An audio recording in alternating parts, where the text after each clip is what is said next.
and welcome back to our channel. In this video, I'm going to show you on how to buy stocks on Revolut. So first thing we're going to need to do is open your Revolut application and then just log in if needed. So once you're here on the home screen, you just have to tap on stocks beside cards. And in this section is where you can see all the stocks that I have in this account. So since we want to buy stocks, then we just have to add money first. So let's tap on that add money. And then in here, just have to type in the amount that you want to add to your wallet.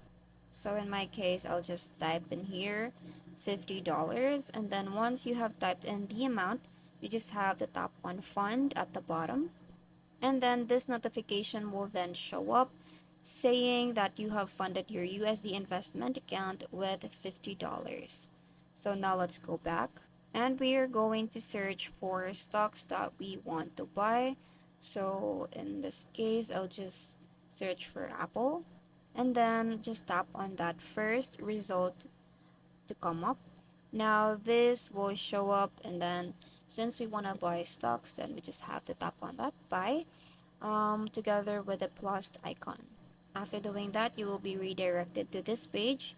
So you just have to type in here the amount that you want to buy the stocks. So in this case, I'll just put here $40. And then just tap on the buy AAPL. And then these order type will then show up. So you can choose market order. You can buy Apple at the current market price, or you can also choose limit order if it falls a lower price. And lastly is a stop order. You can buy Apple if it rises to a higher price. And that's it. You just have to choose from the three, and then once done, you just have to confirm everything and buy stock. And that's it. I hope you find this video helpful. Thank you for watching, and I'll see you in the next one. Bye!